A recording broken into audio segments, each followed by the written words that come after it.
following program is brought to you in living color on NBC.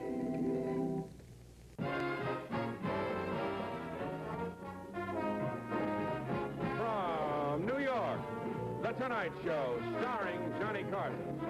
This is Ed McMahon, along with Doc Severinsen and the NBC Orchestra, inviting you to join Johnny and his guests, Robert Goulet, Charlie Callas, New York Giants, Bob Lurtsema, Roland Lakes Jim Files, and Walter J. Hickel. And now, here's Johnny.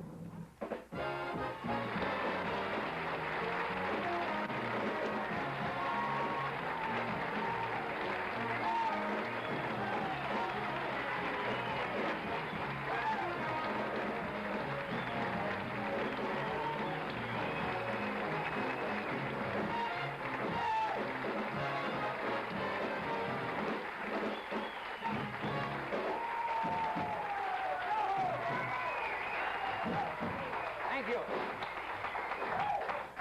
Isn't that a coincidence? I was thinking the same thing. This is going to be a good one tonight. You made me forget what I was going to say, for which I'm eternally grateful. I know that a lot of you watch at home in bed, and I want you to relax if you're watching in bed and treat me just as you treat any other man in your bedroom at 11:30 at night. Please.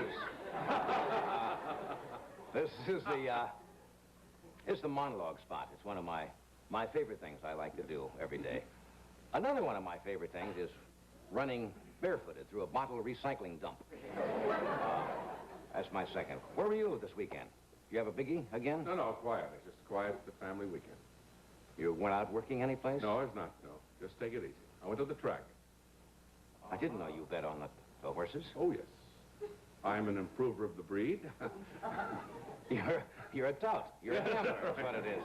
He's always doing things on weekend. You were out working, I suppose. Yes, I spent the weekend with the New Jersey State Police.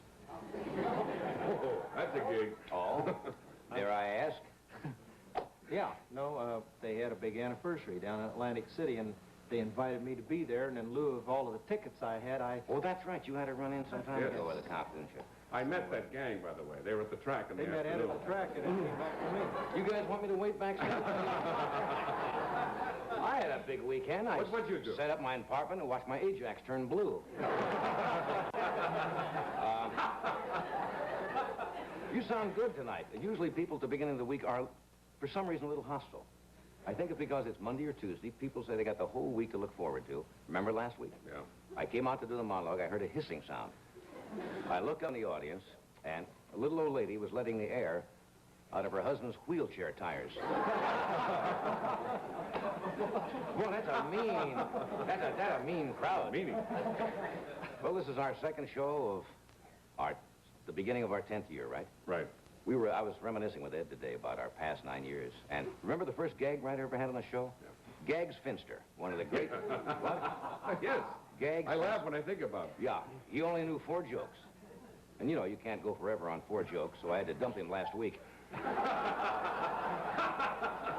But you come a long way from selling those orange juice squeezers on the boardwalk in Atlantic City. You know what you did with the glass knives? Certainly. You used to sell glass knives and orange juice squeezers. And the Morris metric slicer. You got to do that whole pitch some night. Forget about the $2 they were made to sell for. We're cutting the price in half to $1. That's how it starts. That's the way it did. It was a con game, wasn't it, really? Now, what do you mean a con game? No. Please. Did you see this in the paper today? On Long Island Jewish Hospital has a new, what is it, a course? It's to help couples who have sexual problems. And it's one of the first hospitals in the country. Couples go there, and I guess they help them out of sexual distress. I think it's a good idea. It does away with a lot of hang-ups. But can't you just hear 2 guys talking? One says, you know, I just got out of the hospital. And the other guy says, how long did you stay in? And the first guy says, till I got it right. You know that.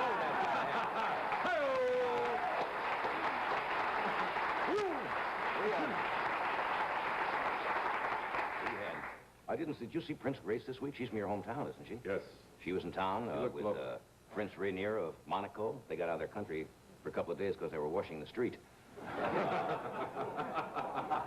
You ever been there? No. All right. Just one. I don't know why I asked that.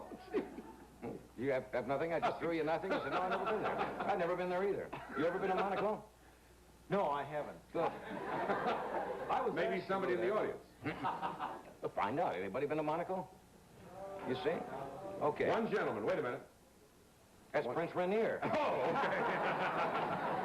They got to go someplace. They just can't walk the streets. Tonight, we've got a good show. We have Mr. Walter Hickel with us tonight. Yes. He's a most interesting man. As you know, he was Secretary of the Interior until about a year ago, when Mr. Nixon decided to make him Secretary of the Exterior.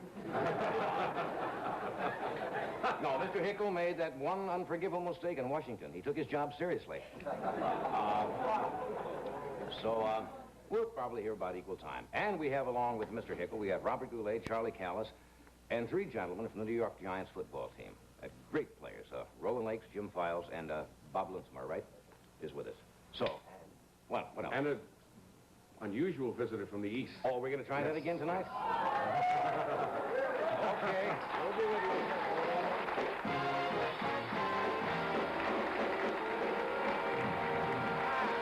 All right. We'll return in a moment after a word from our sponsor.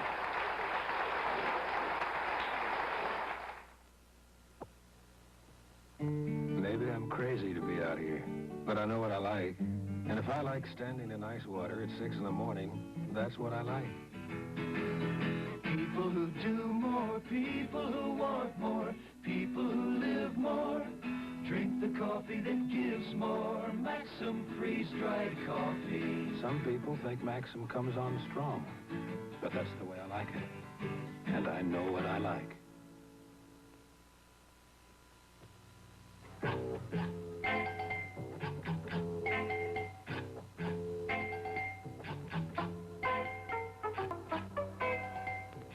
Dandruff.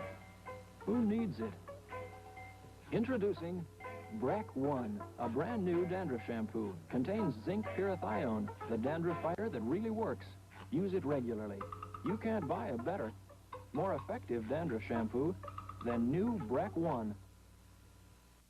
Ladies, if you've ever been burned by hot spattering grease, if you're tired of cleaning up messy grease every time you fry food, then you'll love the amazing Handy Screen. You'll find dozens of uses for the Handy Screen. Melt butter or chocolate without burning, steam rolls or buns to an appetizing softness, strain noodles or vegetables. So why not put an end to the dangers of hot spattering grease and save hours of cleanup time with the amazing Handy Screen from BBI. The Handy Screen is available exclusively at People's Drug Stores. Satisfaction guaranteed or your money back. Hosiery from London Air. Even a nail file won't make a run. A metal scouring pad. And our London Air is still perfect. Burn a hole in ordinary hose and it will run. But a burn won't make a run in London Air. Get London Air today. Guaranteed in writing not to run. Have you switched over to London Air? Try London Air non-run hose, only $2.98 at People's Drug Stores. Friends, it seems a month of Sundays since we've had this incredible guest with us once more. Here he is, the famous seer, sage, soothsayer, mystic, all-knowing, all-seeing, all-omniscient, and former circulation manager of Look magazine, Karnak, the Magnificent.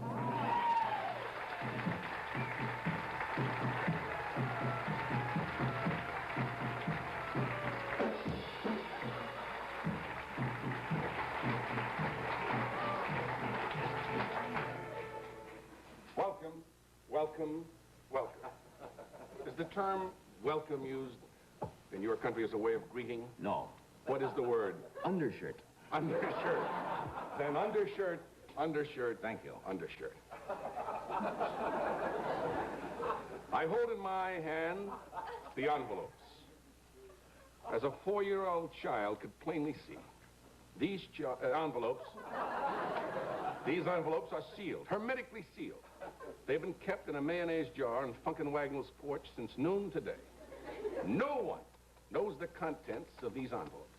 However, you in your divine, mystical way will ascertain the answers to these questions, having never before seen the question. Ah, shut up. Get on. The answer to this question, sealed in this envelope. Hermetically. Adam 12, Dragnet, and the DA. Adam 12, Dragnet, and the DA. I just said that. That's where I heard it. Name 2 television police shows and a bad haircut.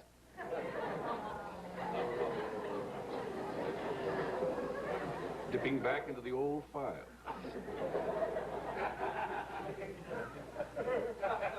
Karnak, on first question, headed into Tibetan toity.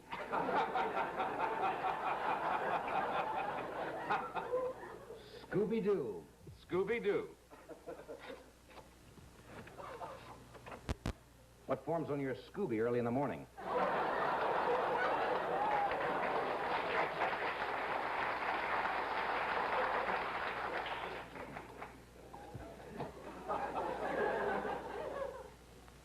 Clute. Clute. How would a Chinaman describe Goldie Hawn?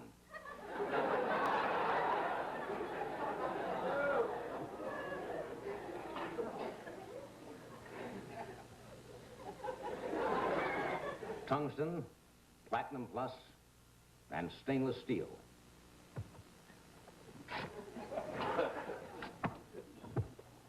Describe 2 razor blades and Howard Cosell's tongue.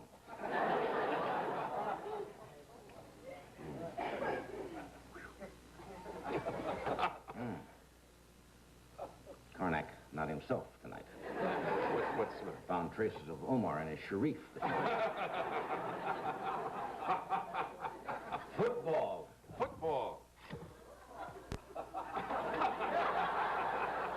May a leper leave his thumb in your soup.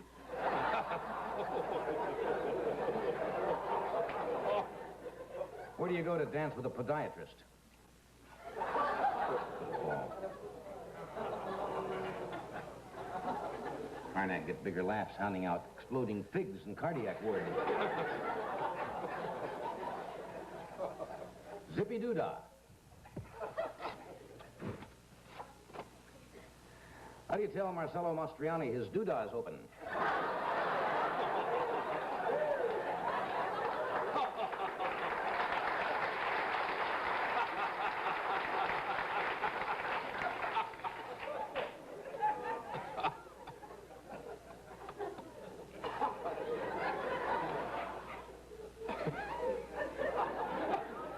Shuttlecock.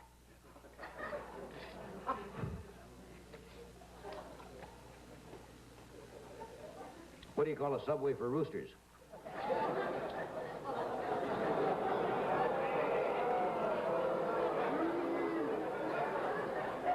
May a dromedary help your son through puberty.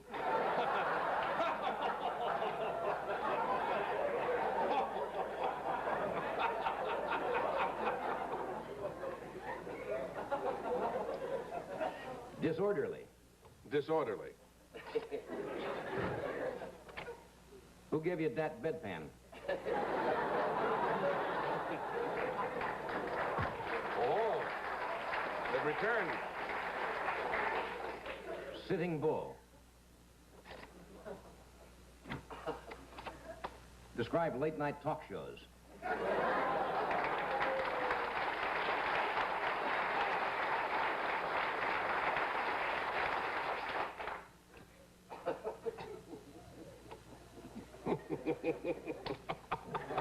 Bumper to bumper. Bumper to bumper.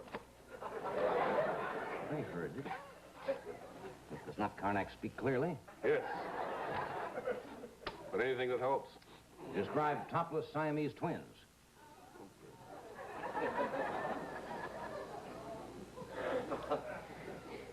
I have the last envelope.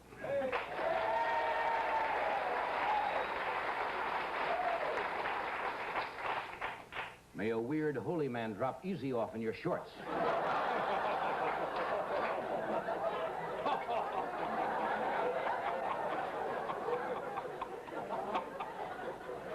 Go, go, go, team, go.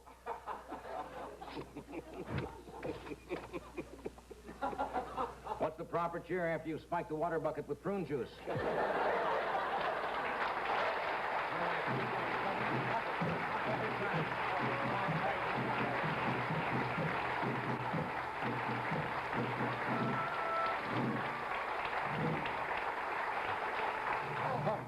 Some great American homes have one thing in common. Sears' best interior latex paint. Watch.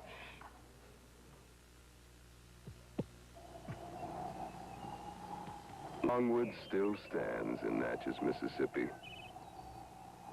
And every spring, its doors swing open to give visitors a glimpse of a glorious past. When the Civil War broke out, hammers and saws clattered to the floor, paintbrushes were tossed into buckets, and Longwood was never finished. Over 100 years later, we're freshening Longwood's completed rooms with Sears' best interior latex. Long-lasting paint that handprints, stains, and smudges can't hurt. Sears' best comes in all your favorite colors and comes clean with soap and water. Will stand 8,000 scrubbing strokes, if it comes to that. Sears' best interior latex for great American homes, like yours. Now's the time to make sure you've got the kind of tire you need to go this winter. And look at what you've got going for you with Firestone's Town & Country Snow Tire. Now's the time to buy Town & Country's at your Firestone dealers. Beat the snow sale. Buy one Town & Country at the regular exchange price. And you get the second Town & Country at half price. All sizes, black or white stripe. Use your Bank AmeriCard, MasterCharge, or Firestone Unicharge. Firestone, the mileage specialist. Mommy, I want a drink. Mommy, can I have a glass of juice, please? Give me some milk. I'm thirsty. Give me a glass of anything. Wouldn't it be nice if your children could get their own drinks without interrupting you? With a Dixie kitchen dispenser, they can. And your kitchen won't be cluttered with between-meal glasses to wash. Get Dixie, the kitchen cup that lets kids help themselves. And that can be a big help to you. Mommy, I got my own juice. Now, can I have a peanut butter sandwich?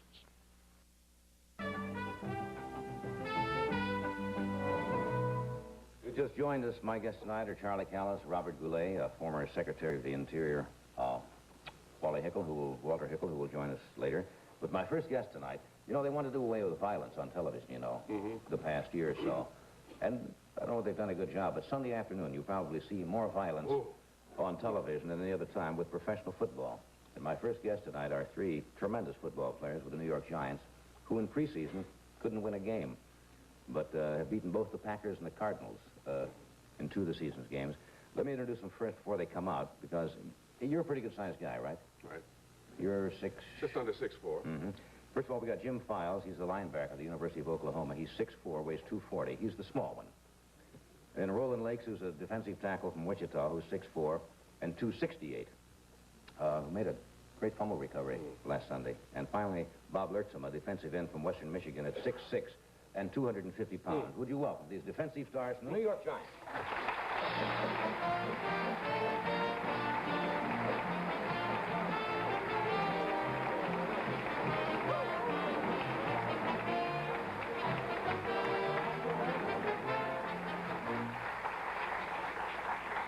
You know, I forget how big you guys are until now, it's 6'4" and 18, 220 or something? What do you mean 2? My diet, 211. Oh, excuse me. Yeah. You're so touchy lately about that. Did you ever play basketball, Bob, at 6'6"? Yes, I did. I went to college, as a matter of fact, on basketball scholarship. Somebody told me, I didn't know this. Hey, that was a squeaker, incidentally. Saturday. Don't do too many more of those games, those one-point games, and pull them out like that. 2021, right? Right. We thought about it, and if you win every game, seriously, by large margins, the fans, you know, they kind of lay off you, don't follow you as much. So, you know, you want to give You're trying to tell me it's all pre-planned, just pull it out. Well, my father is actually a doctor, and he does a lot of cardiogram work, and so we brought him in. Well, you keep doing that, Webster's going to be one of his patients very quickly. Somebody told you you had an engineering degree, or you studied engineering at one time? Mechanical engineering, yes. Is that what you plan to do after the pro football is over? I'm not too sure. Football spoils you. You know, it's 8 to 5. You know, after playing football, it doesn't sound good at all. You like the hours, huh? Yeah, real good. Roland, you're originally from San Francisco, right? Yes, I played out there for 10 years, the 49ers. How do you feel when you make a change? Is it tough to get up with a new city and become really New York when you've been with San Francisco for 10 years? Or is the game the thing and the team the whole thing and that's it? Well, basically, the game is the thing. I had some problems adjusting after 10 years. I had grown pretty much accustomed to the Bay Area. Right. Takes a while to get on another team's strategy and plays and so forth. How long do you get before you start to play, before you get the playbook? Well, the first day I came, the opening of training camp, I wasn't traded until the Wednesday before it opened. That's a little rough, isn't it? Yeah, it to make the transition that quick. Jim, you're a newlywed, right? Right, I've been married 8 months now. Yeah. They used to say, she still is going solid, I think. Right. Does your wife like you playing professional football? Does she worry about you? She worries a little bit, but not really. As long as she gets to come up here and go to the games and have a good time, will she? Yeah. Where's home originally? Arkansas, Fort Smith, Arkansas. Arkansas. So, mate, you busted your leg, didn't you? I came to summer camp with the National Guard up here during the summer and busted my leg while I was attacking a machine gun nest, so I got a Purple Heart for that. And I understand that the team physician did the setting. They didn't want to... Well, I spent about 5 hours in the Army hospital laying around up there till I figured out what was wrong with me, and then I went to Well, Army hasn't changed. Take 2 APC and we'll check you tomorrow. You guys ever worried about getting hurt when you go out, or can you worry about that at all and really play the kind of game you want? Because you are on the end where so many guys end up with knee injuries, muscle injuries. Actually, it's worse walking in New York City. There's more chance for an injury there. Yeah, well, I'll buy that. That's terrible. But you never really consider when you go out to play. No, I think if you worried about injuries, seriously, before you went out in the field, you wouldn't go out in the field. Right. You really wouldn't, because anytime you're leery of being hurt, you know, if you're afraid somebody's going to clip you or take your knee out with you, you won't play aggressively and play your type of ball. Right. You guys go through a lot of preseason training that the average person doesn't know anything about. They only see the games you play every Sunday, and they think that's about it. But the training schedule is tremendously intensive, and they really work you, don't they? You keep in shape during the summer also when you come to training camp? Yes, you're in pretty good shape? Or split city, huh? We got a few things set up over. How much time do we have in this segment? Can we... Ed, you want to get us? Why don't you come on over? I'd like to... You're big. Yeah. First of all, you know, we want you to join us over there when we do the Callas Antics, and we brought a jersey for you. And I know that, you know, since you just got recently divorced, so we know you are young, right? Younger than he's ever been, so we want you to wear this jersey here.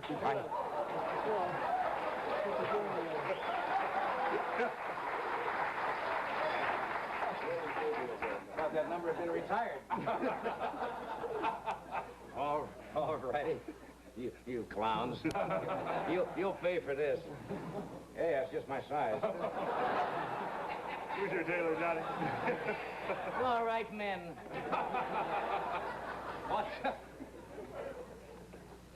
Most of the time, when you first start out, you just got to stretch, you know, get your groins and stuff full.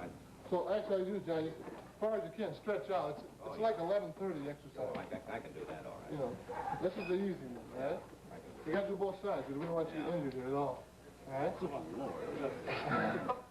Okay. Now, Roland, I'll show you the duck walk, and this is to do a little more stretching the muscles. Roland, John, this is an exercise that was introduced to the 49ers by Ernie Zawala, who's coaching at Houston now. And it's basically to strengthen the leg muscles, particularly in the thighs. Right. Now, what you do is spread your feet about shoulder width apart, get in a squatting position, bring your arms up. Yeah. And squat like that. How do you do that back and forth across the field? Grown man has to do that. Swing out, yeah. Swing out.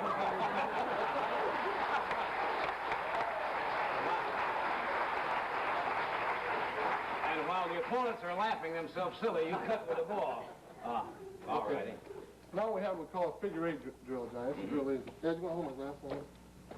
I want you to follow me, because when you go through it, you're going to take my place in this drill. Okay. All right? You want to step back a little bit? Sure. All right. Way back. Real easily done, though. And you're going to take over my spot, remember Right. that, all right? Go. Get up. Go.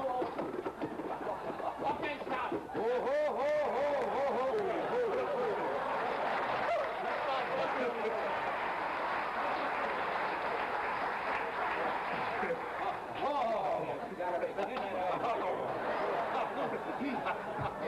Remember, you're going to roll first, Johnny.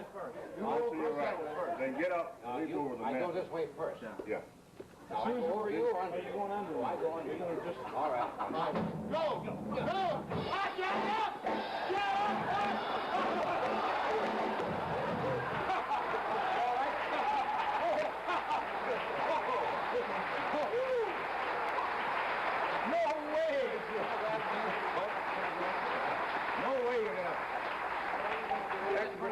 We'll get him in the next one. We'll get him in the next series. Let me do this first. That's frightening.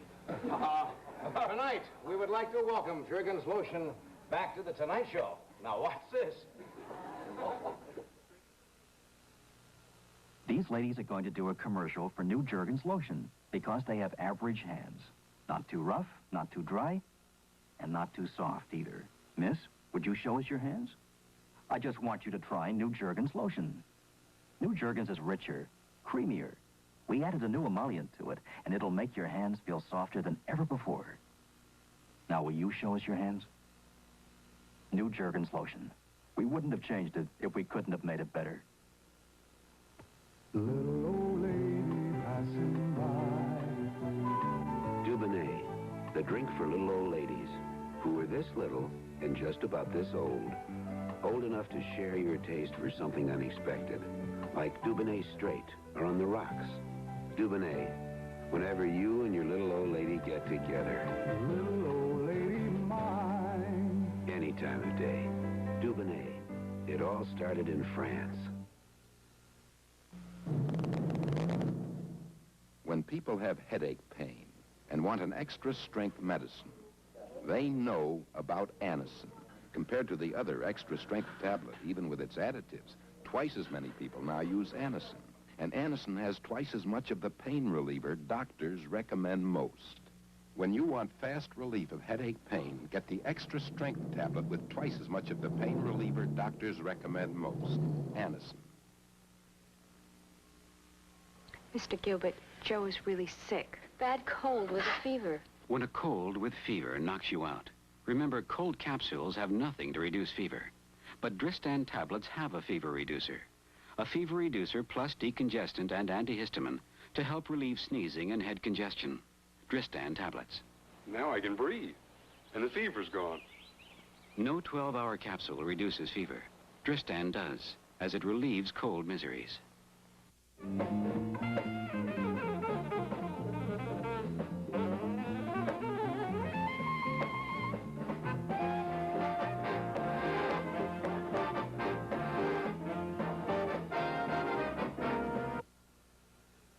Blackmail and murder play Colombo tomorrow night at 8:30, 7:30 Central. There's nothing wrong with this child that a good education won't cure. Education can let him hear the sound of truth, see the wonders of the world, and change his thoughts into words. Education can help release his body from the bonds of poverty, free his hands to work. We're not asking you to save the whole world, just a little piece of it. You can help free a child. Write Save the Children, Box 120, Grand Central Station, New York. Start with Thomas's English Muffins and see how far you can go. Thomas's and egg. Thomas's and cold cuts. Thomas's and burger. Thomas's and cheese. Thomas's and frankfurters. Thomas's and anything else you can think of. When you start with Thomas's, you can go as far as you want without ever leaving your kitchen. Thomas's promises. WRC-TV, Channel 4, Washington. Join the beautiful people at Jamie Gore's East India Club, dining and discotheque under Jockey Club direction, Tuesday through Saturday, 2913 M Street, Georgetown.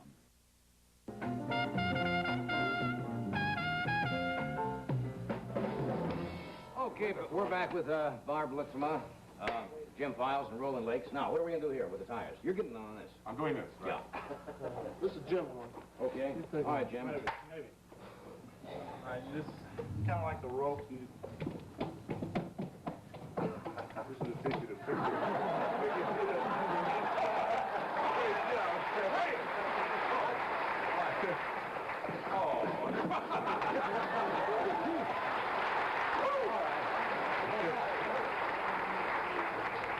Right behind you. Okay. Don't yell, I'm still not, but I'm working.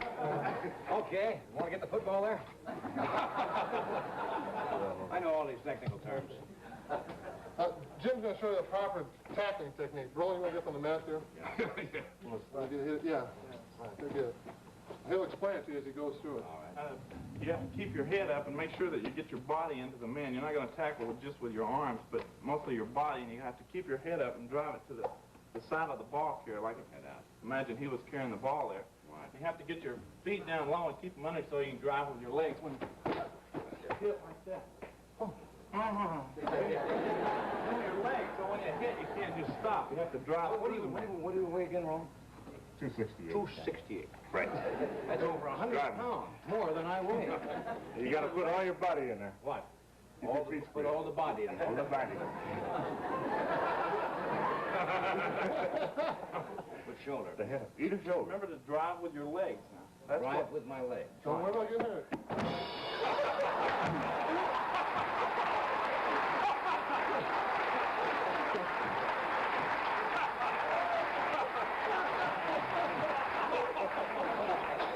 Well, try it again, Johnny.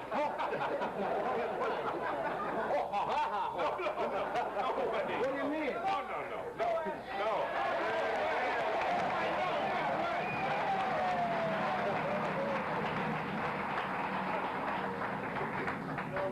Keep your feet Don't try too hard. You got a shoulder there. I know. Okay, go get him.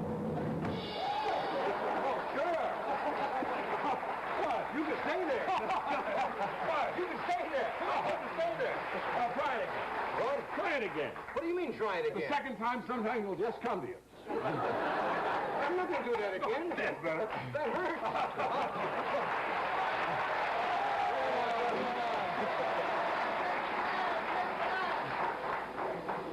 Don't worry about getting hurt. You won't get hurt. Remember that. That's right. That's the last thing you... I'll get back here in case you knock him over. It ain't hurt. Nothing. Absolutely nothing. You just stop there. Roland, thank you. Again with Jim.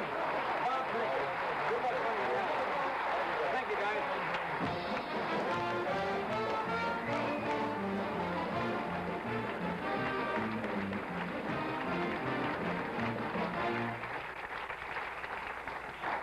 You can only do that if June Pricer and Johnny Downs come out.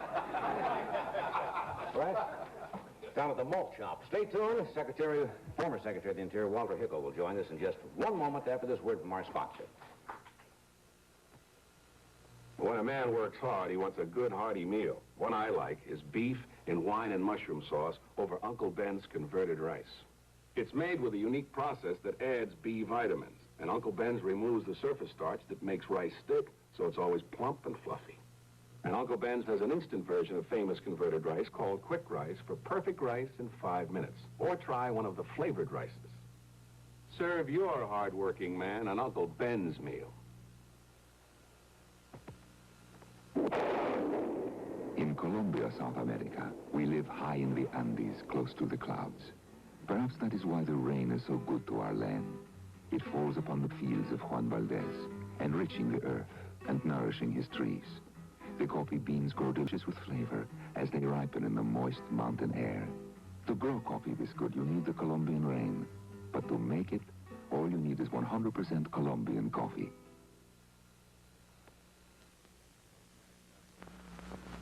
Some credit cards may get you a hotel room. The American Express Money Card can buy you the presidential suite at the Waldorf Astoria in New York. The American Express Money Card can buy you a second honeymoon at the Georges V in Paris, plus everything else from airfare to meals to rent-a-cars. I strongly recommend you apply for the American Express Money Card. for people who travel.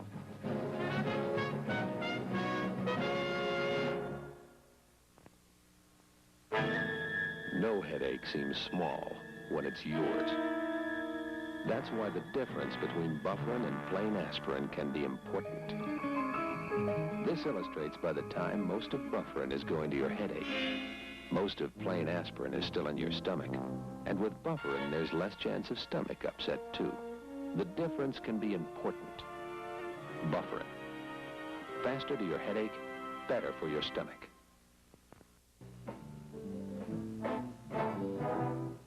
For some 22 months, Walter J. Hickel was Secretary of the Interior, and his appointment originally was almost unanimously opposed by conservationists, and ironically, his firing 2 years later caused almost as much anger. He's written a highly acclaimed book, and it's a good book. I was reading it this afternoon, called Who Owns America? He's a remarkable man, a rather unique politician. He fairly never owed anyone anything. Would you welcome, please, Mr. Walter J. Hickel.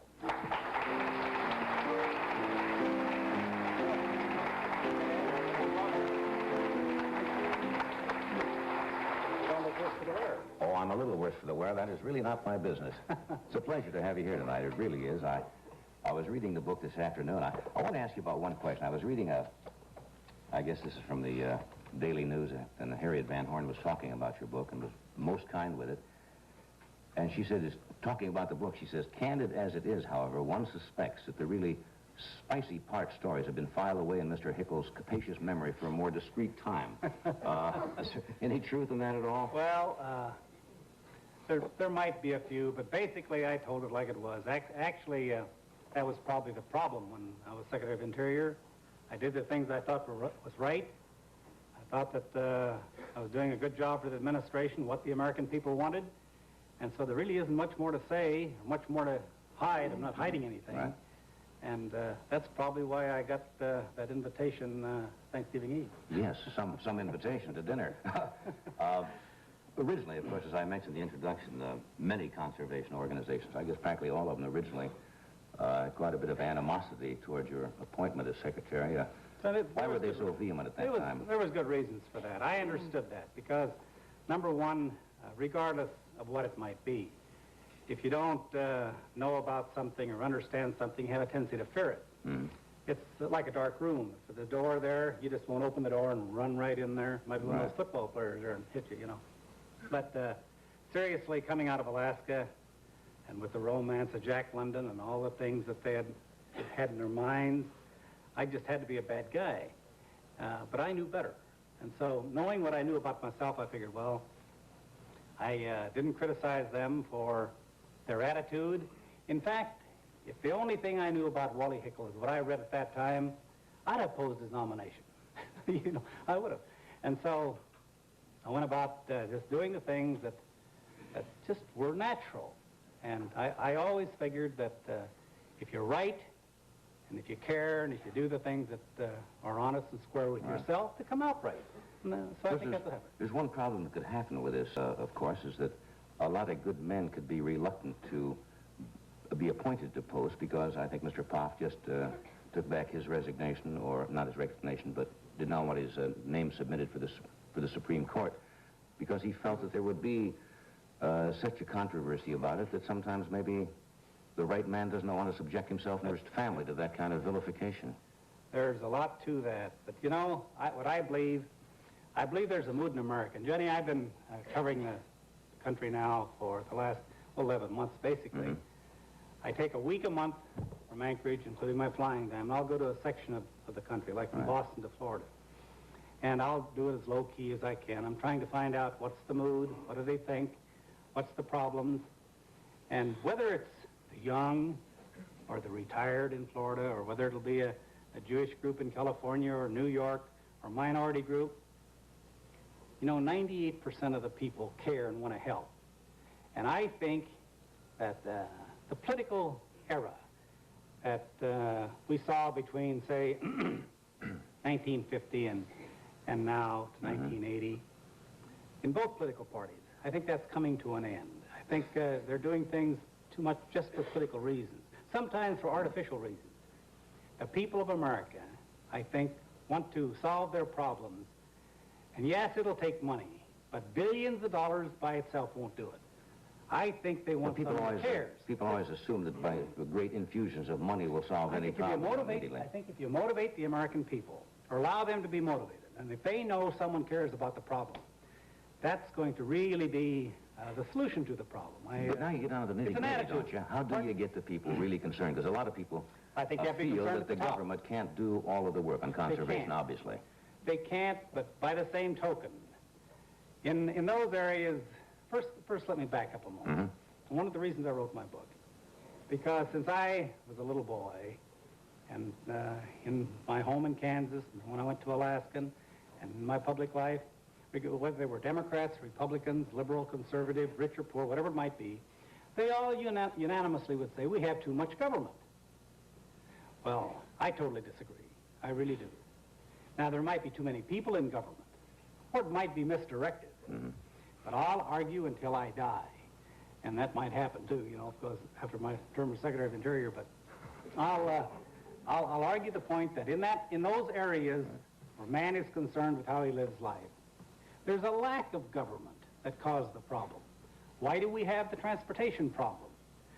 Why do we have dirty air? Why do we have dirty water? It's because there aren't enough regulations, and there aren't enough people in government that are concerned. And my title, Who Owns America, is a simple thing, because who owns the ocean out as far as our treaties go? Who owns the continental shelf? Who owns the water that runs out of a mountain down to the ocean? It doesn't belong to any individual, but it doesn't mean that you can't use it privately. That's not the game. It means you shouldn't abuse it privately. And that's the thing we're facing now. So government has to care, no individual. Johnny, you couldn't clean up Jamaica Bay by yourself as an individual. Right. It takes some governmental unit, whether it's a city, a state, or the federal government nationally, or even internationally when it comes to the oceans. So at the top, if someone cares, the people will care. But if there's that lack of concern at the top for the total, then you have this frustration. Do you think there is a lack of concern I think that in both, like I said, in both political parties at the top, their bases became too narrow. I think they became too political. The best politics on earth is to do a good job for the people. I think that's the best politics on earth. And so that might not be right.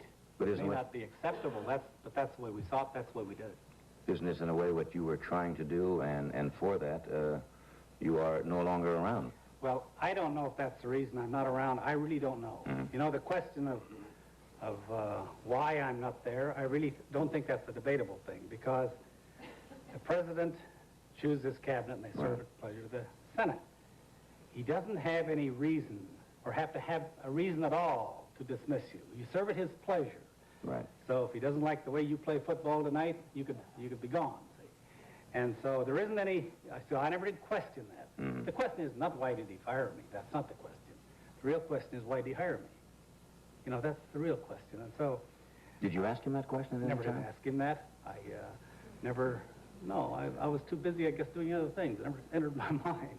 Do you think the now famous letter that you wrote that was leaked to the paper originally, where you were not advising or suggesting that should pay maybe a little more attention to the youth of the country? And so I'm sure you absolutely meant it, but that seemed to cause a great furor at the time. It did, and at the moment I had moments of depression for a matter of hours, but that letter was building up really late fall of '69 to early '70. There was an attitude coming in where they were discounting sections of America, and regardless who the leader might be in a city, state, or federal government, you can't just say, well, we're going to govern for the few. You really have to be the leader of the total. And I thought that they were taking an approach to the young, especially the young, because they're very vocal. That doesn't mean they're right all the time, but it means they listen. And so the letter was forming in my mind, and I thought, gee, this isn't quite right. I think that you have to show concern for people that are concerned, whether right or wrong. And so by the time of Cambodia, I thought that we had turned the corner in Vietnam. I know that caused you great distress at that time. And I thought it was acceptable to the American people. And maybe I was a little naive. I won't admit that because I really felt that we had turned the corner. And so the Young came into Washington that weekend, and we had Kent State. And I don't think I ever went through such a turmoil in my life. And I wanted to see the president. I wanted to help him. And I couldn't for obvious reasons. I mean, he's a very busy man. And so I sat down and wrote the letter. And every word of that letter I meant. It's really a kind letter. It's in the book. Right. And then when it got to the press, I did have moments of depression. But I went home that evening. It was on a Wednesday. And I felt a great relief because it wasn't important what happened to me. That really wasn't important. I felt that there wouldn't be violence in that weekend. I really thought there'd be violence. And so I thought, well, if the letter keeps that from happening, that's great. And but I did say that we will have a quiet weekend now, and the Young will go away, but the mood won't. And I think that's the case. A year later, I think that. Did you feel at the time you were asked this question many times that maybe members of the cabinet did not have access? And of course, everybody wants access to the President of the United States. They want a word or counsel or whatever, and they all have their own individual problems. But I got the impression very much from your book that you thought that you did not have enough contact on a person-to-person basis. I raised that question, and yet any time that I took a problem to the president, when I could take the problem there myself, present it, I never lost a battle. He literally lit up. And I think that probably maybe the input changes as you go through a staff system. And maybe your thought as it is presented to the president, rather than you presenting it itself, is colored some way, maybe not intentionally, and it doesn't come out right. And so so I believe that what we need in government is a strong cabinet system. And let the cabinet be the adversary, so to speak. I'm an adversary by nature, and the president said that. But I think as an adversary, it's a good idea to have an adversary in I think in the House. Within the House, Johnny, it's like on your show. Everyone will tell you what a great show it is. No one says you make a mistake, and how can you improve yourself? I mean, this is the same with anybody. Those people are fired, of course. That's what happens.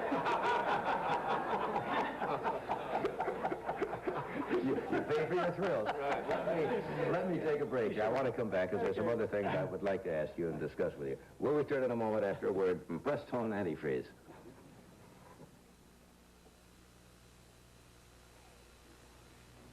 Hey, you guys know you can trust Press-Tone Antifreeze in the winter. But did you know this? You can trust Press-Tone all year long because Press-Tone protects against boil-over, too. So whether it's 100 in the shade or way below zero, you know who to trust. If you can't trust Press-Tone, who can you trust?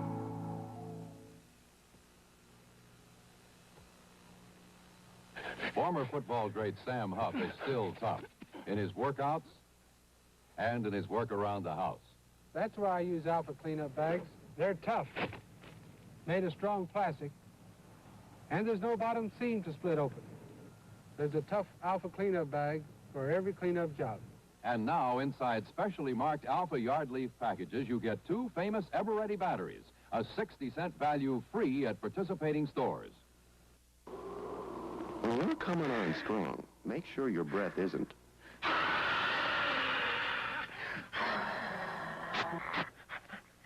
Use Banaka. Banaka has an exclusive formula that fights bad breath just like a mouthwash.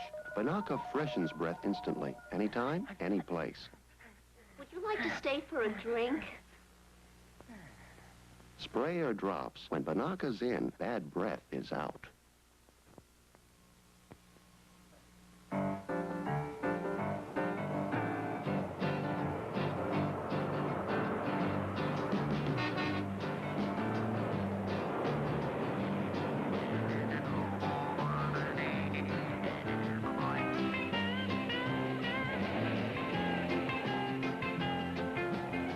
Beat the system. Buy a vote.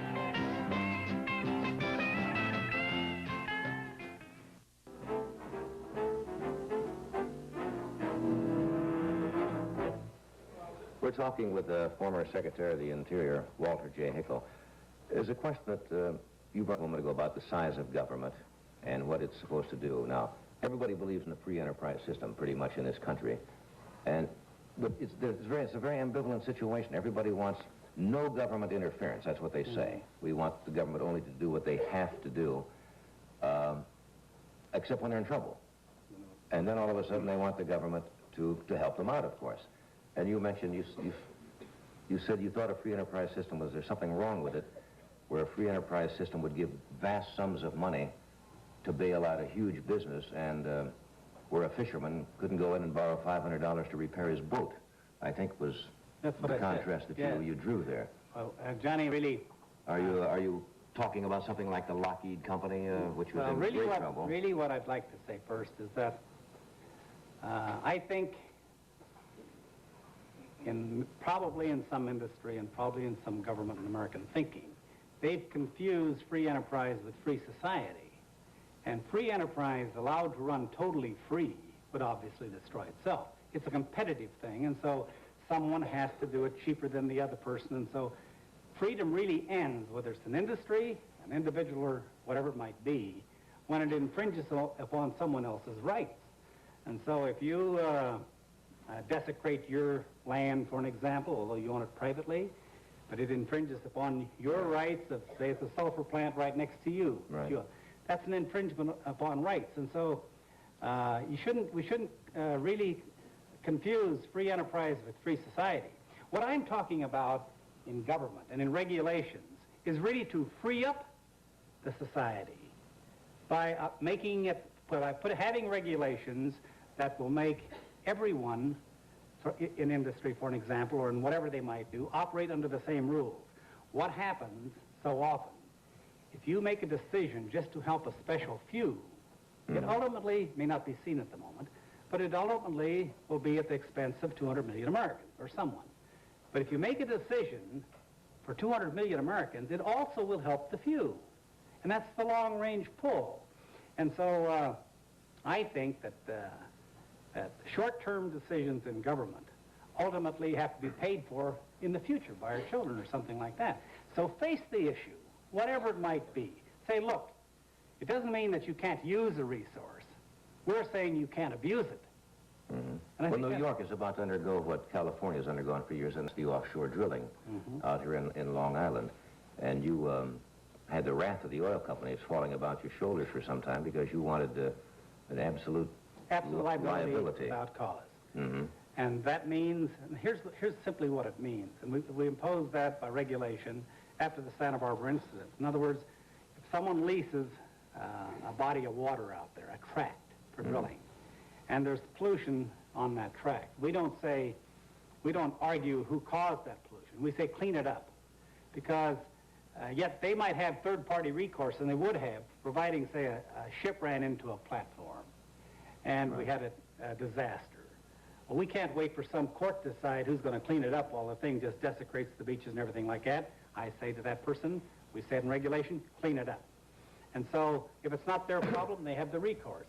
And that's really just absolute liability without cause. But it's fair because it's fair to all. And it also protects the public interest, because someone has to be responsible.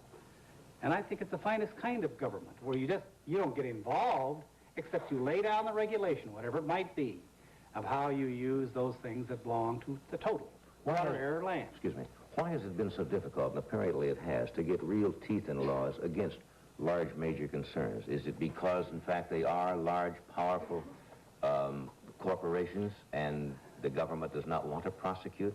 Because they have backed off in a lot of areas. They have come up with some suits now, but large corporations are still dumping their wastes and millings into the rivers and oceans, and nobody seems to be able to do anything about it. Well, I think there are cases, obviously, where pressures and influence change things, but I think in the public generally, the American people, just the people, I think they want this cleaned up, whatever it might be. But it's going to take regulations for the whole nation. For an example, if you have a pulp mill over in this corner, and it's polluting an area of water, you just can't prosecute that one there if you don't prosecute the 4 around the country, because we're all competitive. So you really have to set down regional and national regulations.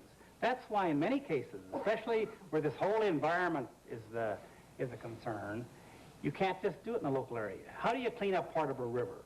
Suppose in one whole state wants to clean up, say, a part of the Mississippi. It just flows on by, and so it takes a bigger approach. The individual can't do it. Many times the state can't do it. Well, in a situation, even like the Baltic, one nation can't, because there's many nations around there. So it takes a cooperative effort. In our country, it takes the federal government to set regulations on this whole area, what I talk about, the environment. And the environment, people think of it as rolling hills and miles of forest and open spaces. Johnny, the environment is really where you live your life when you live it. It could be a junkyard across the street. It could be anything like that. Means we're just going to cut away for a moment, but we will be back in just a moment. Let me do this. Are you modern enough to go classic? Watch this from Kraler.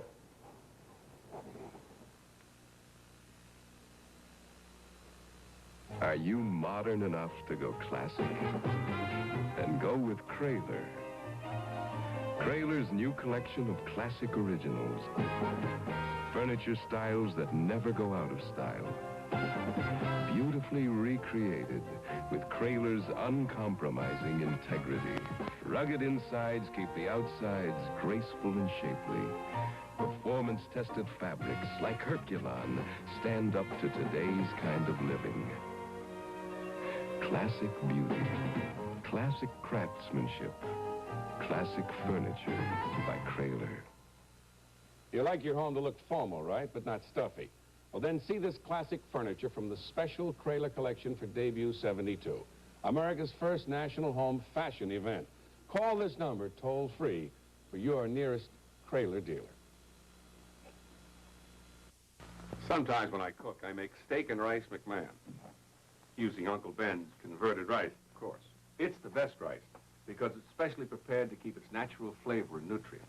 And it stays plump and separate. That's Uncle Ben's converted rice. Or, when I'm in a hurry, Uncle Ben's quick rice for perfect rice in 5 minutes. And there's long grain and wild rice and the 5 flavors. So you try steak and rice McMahon, but make sure the rice is Uncle Ben's. Drugs are killing our children, putting our children in jail. RAP has an answer. Support RAP. Call 667-3500.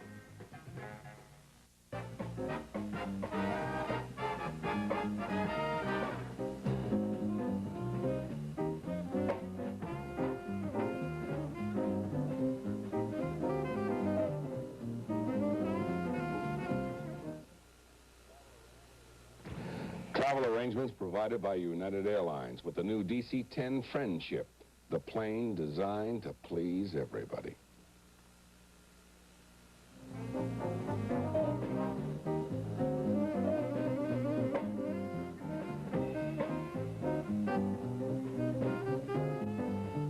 Flip welcomes Ruth Buzzy, Tim Conway, and Errol Garner Thursday night at 8, 7 Central Time. This torture test will show how new VO5 hairspray, now with amazing Mirrol Plus, gives you more hold with less spray. One girl uses VO5, the other sprays longer with another leading brand. Now, let's see which holds better through wind, humidity, rain. Look, no hold here, but VO5 holds beautifully, doesn't look stiff, doesn't feel sticky. For more hold with less spray, get VO5 now with Mirrol Plus. Progresso presents a short course in Italian sauces. From hearty spaghetti sauce with meat flavor to the chunkiest white clam sauce, we make sure all 6 sauces are authentic by using our own ingredients. Then we simmer them slowly, the old-fashioned homemade way, until they're thick and rich and delicious. If it's Italian, and if it tastes good, it's Progresso.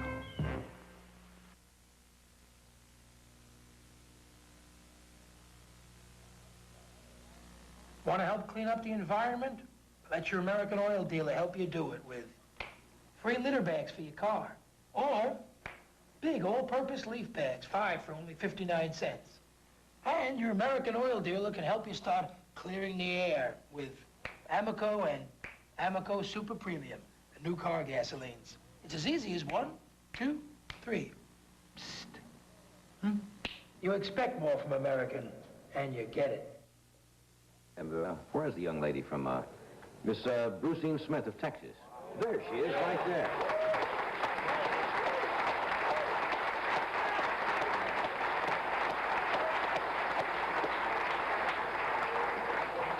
It's nice to see what Miss Smith is doing for the environment.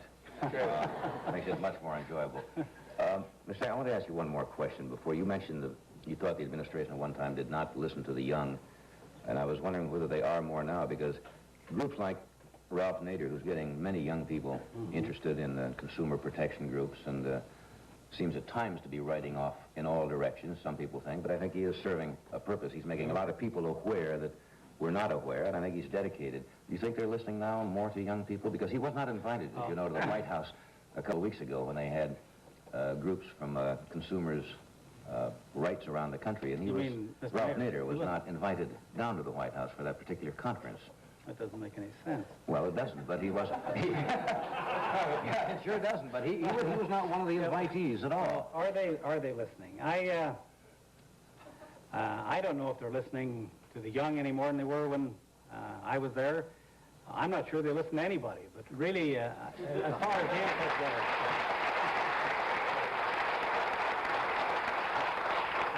I think the president has gone into the direction of trying to solve some of these problems, but until you communicate, you're not going to solve the problems of a local area, a nation, or the world. I think his step to China is a great step because it's communication. And you can't just say 800 million Chinese go away, or the rest of the world go away, we'll just live here. And if you don't communicate, you don't have an understanding. It goes back to what I was saying earlier. You fear it. Right. And fear leads to hate, and hate leads to violence. Communication at least opens up the door and allows someone to make an input that just maybe they might have an answer. But if you never listen, you're locked into yourself. And so I'm sorry that Mr. Nader wasn't invited down for that, because in reality, you don't have to agree with him, but at least listen. I think that's the answer. A lot of people feel that the visit to Red China they don't like because it shows an approval of their government, which it really does not show at all. It's simply communicate. I think that's the answer.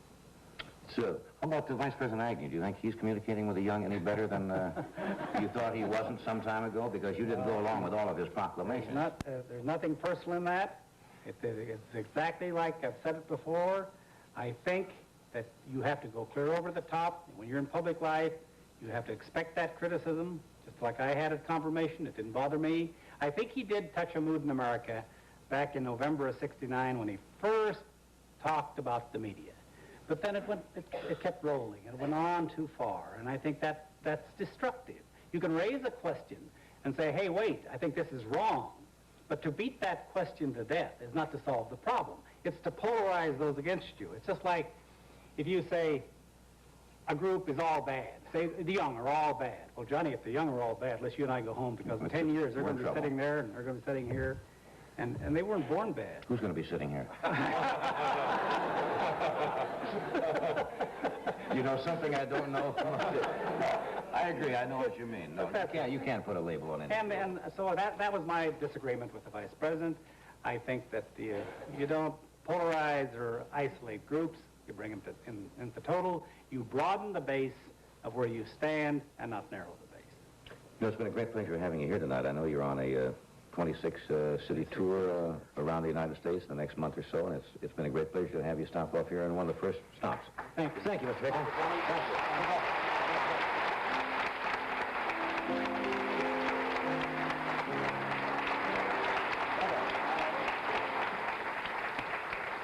Bob Goulet and Charlie Callas join us after Ed has a word about the stroganoff that comes complete with beef from Lipton.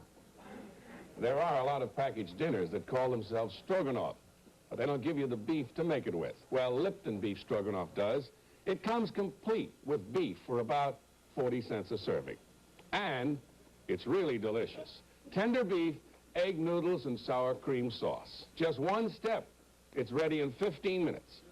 So when it comes to packaged dinners, Lipton comes complete with everything for about 40 cents a serving. Lipton, the complete with meat packaged dinner. Lipton noodle soup doesn't come in a can. You cook it up, fresh. And as it simmers, the enticing smell of our ingredients fills the air. And the more it fills the air, the more it brings out an appetite. So when you make Lipton's noodle soup with real chicken broth, our smell makes you hungry for our taste. Think he's gonna eat it all by himself?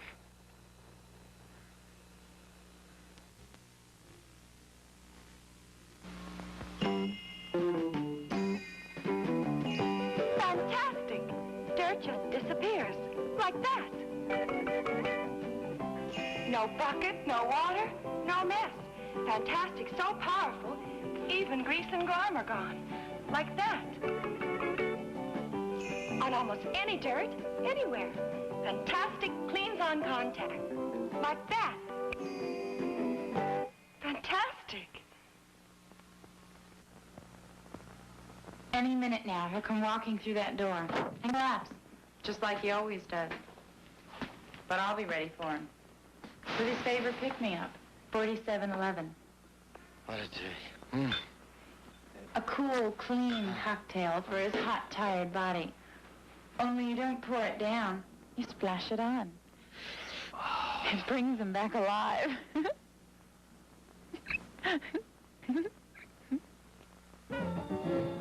My shoulder is still sore. Oh, I'm running into that concrete post.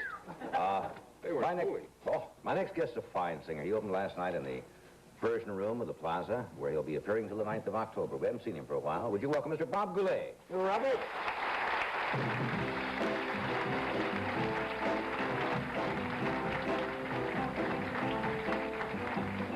I never did as I was told, so my mother used to say. Always the kid they couldn't hold, always had to go my way. I played around all day in school, always clowning. I played the fool, dreaming and breaking every rule. I recall now the memories of things like these, and I never did as I was told when I played the courting game. If girls were warm or they were cold, I only had myself to blame. And in the way of fortune, friends said, don't waste time in search of gold. But I found the rainbow's end, and I seldom did as I was told. Then, as a man, I had my say, and I held my own with other men. I've got no regrets along the way, and I'd do it all again. I found me the one girl I could love and who'd love every part of me, letting me go my way, but still always deep in the heart of me, a part of me. And I never did as I was told, bringing up the kids that came. How could I be the one to scold, knowing soon they'd play my game? Now I have sons who any dad would be proud of, so strong and bold. They look like their mom, or like their dad. They seldom did as they were told. Now, as I look back on my life from here where I stand today, I had the good times and the strife and the price I've had to pay. And when it's all straightened out, the chips are down and the dice are rolled, I know I'll wonder if I should have done as I was told.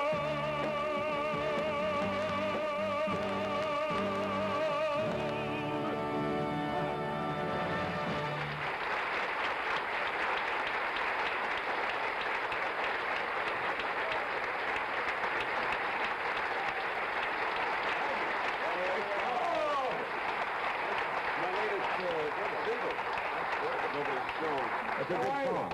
Hey, it has been a while, a fortnight at least, since we've seen you. Yes, I don't rent your house anymore in Vegas. Why not? That's right. You used to, yes, I had a little domicile. You used to stop by there. Occasionally. You still play there, don't you? I do, yeah. I rent Phyllis Diller's now. Oh. It's a little wilder than your pad. You know, if you had a... Got mirrors in the bedroom. Where? For Phyllis Diller. Oh, well. Phyllis has mirrors? Yes. Oh, you gotta be when kidding. When Pat Boone rents it, he puts black drapes over them. I don't know what that means. Oh, I don't know either. Nobody threw anything tonight. You know, when Tom Jones finishes, they throw undergarments on the stage. Have you seen that? When he sings around? No, I haven't. Don't you get little things like that when you sing? Somebody threw a pair of men's shorts last night, but that was enough. Orthopedic body stockings, little things like that. Earl Wilson has a big item about you opening last night. Yeah, what's he say? Well, he said you had a pencil mustache. Earl thinks this is a pencil mustache. Earl's right on top of things. He said, Bob Goulet with a pencil mustache. That's not a pencil mustache. That's a good-sized mustache, isn't it? Yeah, brush. It's not a pencil mustache, no. What is it? Brush mustache. It's a brush? Brush mustache. I mean, it's a good-sized mustache. Yes. It's a half Viva Zapata. That's right. You look like a Mexican road agent. Yeah. Now, don't write in and say I made a joke about Mexican road agents. All having mustaches. A lot of Mexican road agents are clean-shaven. I want to cover all bases here. And not all Mexicans are road agents. Road runners. Am I covered on all bases? I'm not covered. You didn't have that last time, did you? That mustache. Have what? Have that mustache. What do you think? What do you think? Last time I was here? Last time you didn't have this. I don't know, John. When was the last time? We'll see what Earl says. He's right on top of the news. No, Earl didn't know whether you had it either. Your wife doesn't like it. Carol doesn't like it. She loves it. She says she doesn't like it. Oh, no. Earl says. She loves it. Would Earl Wilson lie? What did Earl say? Every morning she gets a blood transfusion. She's fine. It droops, and I can't get him to get rid of it. That's not my mustache.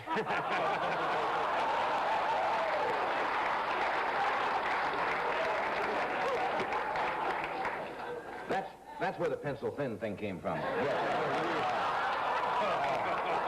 That has nothing to do with your mustache either.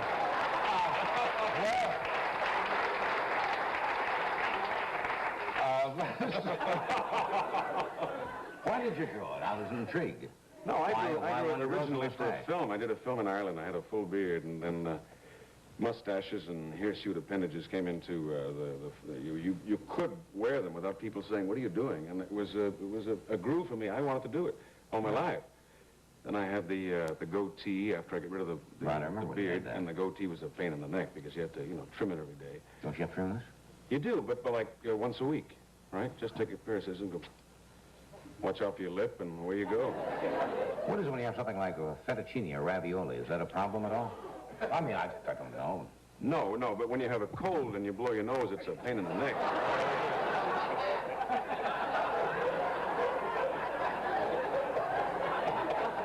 Why did I bring that up? Want to see my kids? Do we have a choice? You don't have a choice. It's the first time I've ever shown pictures of my kids. My wife is in the back room, and so therefore... Oh, is Carol in the back room? Yeah. Oh. Yes, it's nice. You watch her. But wait till you see her mustache. This is Christopher. He's... What's the matter with you, John? I don't know. He's 6 years old now, and when he was about to be 5... No, when he was 5, about to be 6, we were walking through the mountains up north of Las Vegas. Have you been up there? It's marvelous. I had the big dog and the nurse and the little kid, Michael, and Carol and myself, and we were walking in front. It's a typical family outing. Yeah. and we were attacked by Indians, and of course... Yes. He said to me, "Dad, the reason I'm walking with you is because I'm 5 and I'm bigger than Michael is only 4. And I said, "Yeah, but you're 5.5. And he said, No, I'm 5. I said, "Christopher, you're 5.5. And he turned around and yelled to my wife up in the hills, "Mom, am I 5.5? She said, "Yeah." And he looked at me, he walked a little taller, and about 10 seconds later, holding my hand, he said, "Thanks for telling me, Dad." I don't know what this is. What is this? Oh, this is Chris and Mike. This is taken last. That old already. Yeah, let's see. John, do you remember? I remember when they were born. I remember. Well, actually, when Christopher was born, I came on this show and gave you a cigar. That's right. This is Mike. That was, and Chris will be 7 years old in November. A month from now. No. Almost 7 years ago. Ooh. That's right. Yeah, Michael. You know, he's a killer. He's got a terrible temper. Do you have any color slides at the vacation?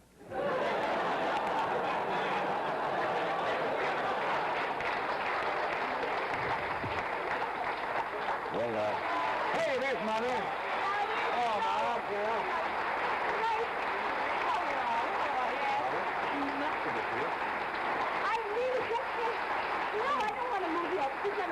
I didn't know you were back there. Oh, well, I was just sitting enjoying the show. Hey, you look wonderful. Thank you. We were just... What is that? That's You wearing those things you showed me last night? What things, The things you said that you didn't have to wear panties with. They were just all one piece or something. You're going to go into They're that? marvelous. I saw them when you came Haven't out. you done enough underwear jokes? I don't. Humiliating the family Humiliating. like this. No, it's Yeah. terrible. I just wanted to say that Earl Wilson got it all wrong. I really like his mustache. Says you didn't like it, it drooped, you Earl said it was doesn't pencil listen. thin. It's not pencil. Was Earl there? I never saw him. Did you see Earl? Yeah. I saw Ed. Okay. Was Ed there? Were you there? I don't You know. never going to help. Who's going to help? Oh, Ed Sullivan. Yes. Are we in a club, Sylvia?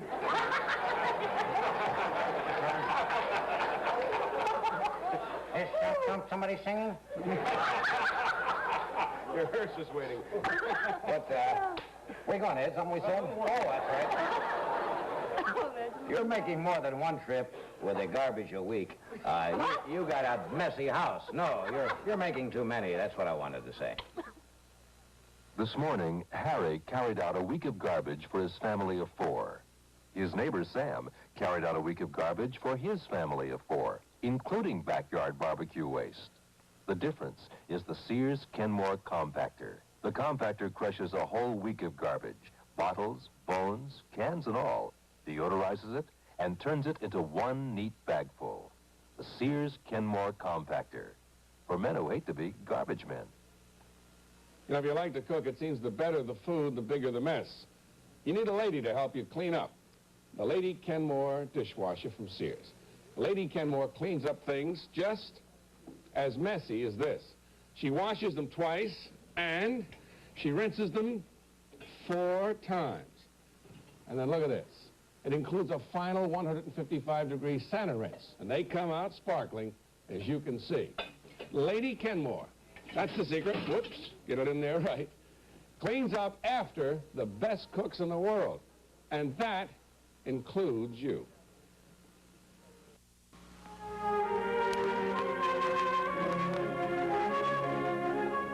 Shepherd casters make your housework easier. They move heavy furniture quickly, easily. Cost? From $4 per set of 4. And Shepherd casters carry a 25-year replacement guarantee against defects. Get Shepherd casters now, wherever hardware is sold. This is anybody's frozen French fry in the world. This is a deep fries frozen French fry. Look what happens in the oven.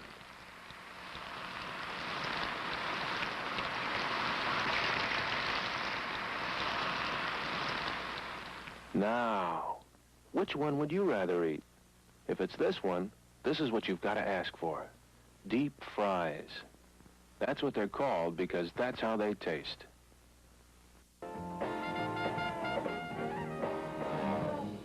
Really? You want to Charlie. You'd rather bring Charles out than do your second song? Yes. Because Isn't that a nice guy? Yeah, you're a sweet man. Because Charlie's been on the show many times, and sometimes he didn't get on. And he's crazy. How much time do we have? We got time to do anything?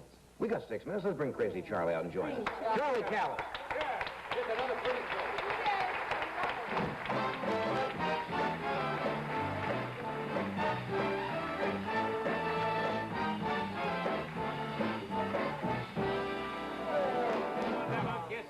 You see that? He had another song to sing, and he says, Forget the song, he says, bring Charles out. Oh, that's... Isn't that nice? Nice. I was ready to go to the Horn and Hornet and get something to eat and just leave. That's it. You better be dynamite now. Oh, yeah. You like those kind of guys? Here's the funniest man you've ever met or something, and you come out and go, oh. Well, we got, how much time do we have? We've got about 5 minutes or so. A British story. When I was on the Des O'Connor show... We don't fool around. We get right into the stuff. The Des O'Connor show. Again. 7 weeks I was over there. What did I do when I was in England? Yeah, you mentioned the Des O'Connor show and nobody ever reacted. It was on here every Wednesday at 9 o'clock. Yeah. Chopping weird. What? Now they know. This is a typical British story. It concerns a German officer, a Nazi officer who captured 2 Scotch commandos during the Second World War. And he brought them into the room and he said, I am going to interrogate you and you are going to tell me everything I want to know. You'll be getting nothing out of us, you dirty rotten Hun. He says, we will see. We will see about that. So he takes 6'4", a big Scottish fellow, into the interrogation room, close the door. And the other fellow, he's listening what's happening. And this is what went on. How did you come here? Did you come here by submarine? Did you come here by rubber dinghy? Were you dropped by parachute? How many are with you in your squad? Where's your radio transmitter? Will you stop hitting me while I'm trying to interrogate you?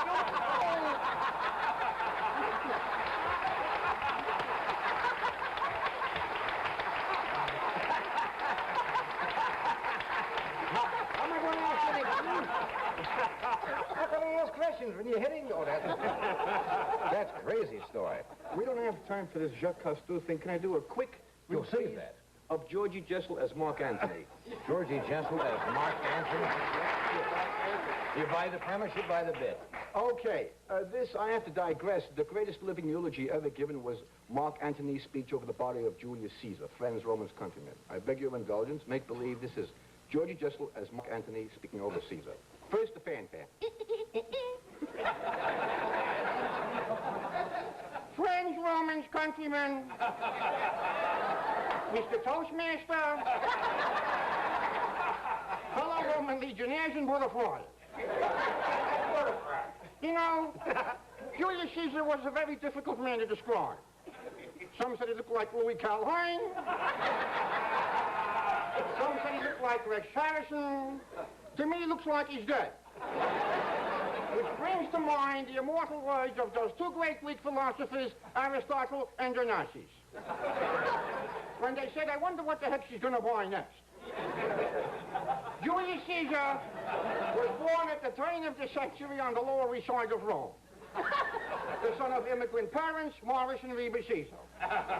Although Julie was a great statesman, philosopher, poet, warrior, notary public, he was also a great leader of men and follower of women. So my say was a Roman. Now comes the part that we've all been waiting for, the reading of the will. Rome. I, Julius Caesar, even after known as the Dead E, do hereby bequeath the following. To my wife, Calpurnia, who always wanted me to remember her in the will. Hello, dear Calpurnia. To my cousin Cicero, I leave Illinois. And last but not least, to my girlfriend, Cleopatra, I leave the entire Roman army. Enjoy yourself, sweetheart.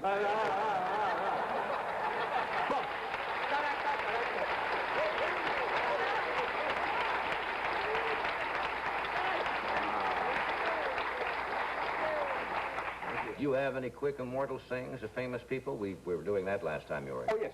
The immortal words of the great Frenchman Marcel Marceau, when he said... Well, he really didn't say that. What he really said was... Or an average night in the life of Adam and Eve. An average night in the life of Adam and Eve. Eve, why are we whispering?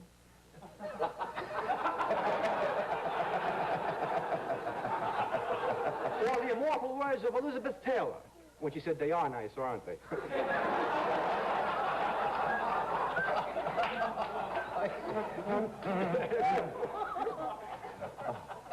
Teach me to do the sound of the oh, that's a the gift. sparkler. That's a gift. Yeah. No, the sound of the electric machine in the horror movies.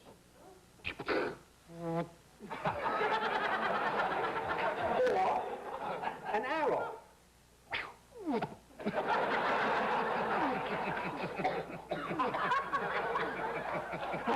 I know.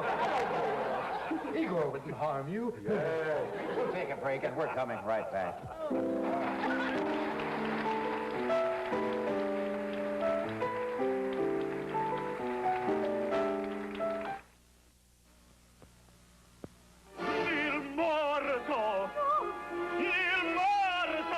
When you're coming on strong, make sure your breath isn't. Take Banaka with you. Banaka's got an exclusive concentrated formula that fights bad breath just like a mouthwash. Banaka freshens breath instantly, anytime, any place. Next time it is going to be a substitute pen. Portable spray or drops. When Banaka's in, bad breath is out. This man thinks he has a cold. Summer's over. He's been sneezing and sniffling for weeks. But he doesn't have a cold. He has an allergy.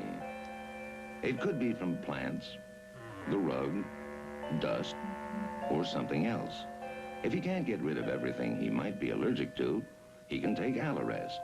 Allerest relieves stuffy noses and watery eyes. Allerest doesn't get rid of your allergy. It just lets you live with it.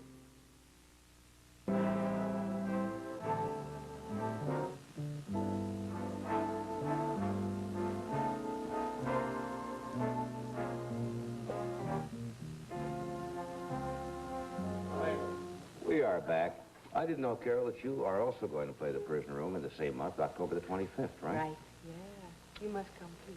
All right, I'll try to get over there. They redid the whole place over there, did they not? Mm-hmm. Yeah. Quite beautiful. All right. It always was. Where are you toiling at this time, Charles? I'll be opening at the Landmark at December the 2nd in Las Vegas. Will you really? Yes. I expect to have a nice time there. I hope you do, and I hope the ground isn't too cold. Tomorrow night, hey, thank you, Carol, for coming out. Thank you, Bob. Have a good run at the Prison Room. Tomorrow night, Florence Henderson, Bobby Goldsboro, Fifi Dorsey, and Dr. Irwin Stillman will be here. What? Yes, great whatever. We'll see you. Good night.